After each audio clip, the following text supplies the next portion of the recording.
রহমতুল্লাহি ওয়া বারাকাতুহু। সবাই কেমন আছেন? আমি ভালো আছি আলহামদুলিল্লাহ। তো আজকেও একটা ভিডিও নিয়ে আসলাম। আজকে হচ্ছে এই যে এগুলো হচ্ছে আমার ছাদ বাগানের কিছু শাক, পুঁই শাক আর হচ্ছে কলমি শাক। কলমি শাকগুলো হচ্ছে রোদ্রে লাল হয়ে গেছে, এই জন্য এগুলো উঠায় নিয়ে আসলাম।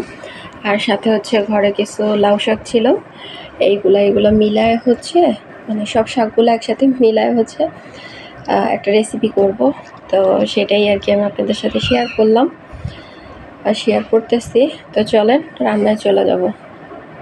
যে আমি শাকগুলো হচ্ছে কুইটে বাইসে সুন্দর করে ধুয়ে রাখছি, পানি ঝরা দিয়ে রাখছি আর কি। আর এই যে আমার যা যা মশলা লাগবে সেগুলোও সব কুইটে বাইসে নিচ্ছি। তো এখন হচ্ছে চলেন রান্নায় চলে যাব। তো আমি কড়াই বসায় দিচ্ছি, এবার তেল দিয়ে দিব, পেঁয়াজ দিয়ে দিলাম, হালকা করে একটু ভাজা নেব পেঁয়াজ। তো পেঁয়াজটা আমার ভাজা হয়ে গেছে, এইবার হচ্ছে বাটা মশলাগুলো দিয়ে দিব।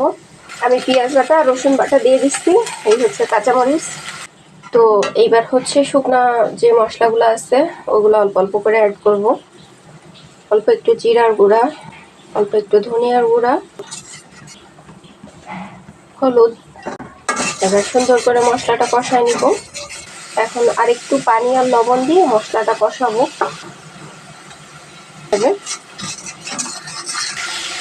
তো এই যে আমার মশলাটা সুন্দর করে কষানো হয়ে গেছে, এবার শাকগুলো দিয়ে দিব, মিশাই দিলাম মশলার সাথে সুন্দর করে। এবার ঢাকা দিয়ে দিব।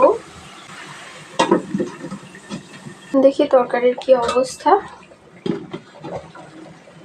আমার শাকটা একদম নরম হয়ে গেছে, আমার সুন্দর করে কষানো হয়ে গেছে। এখন হচ্ছে ঝোলের পানি দিয়ে দিব, ঢাকা দেয়া থাক। 10 মিনিট পরে ফিরে আসবো। ফিরে আসলাম 10 মিনিট পরে।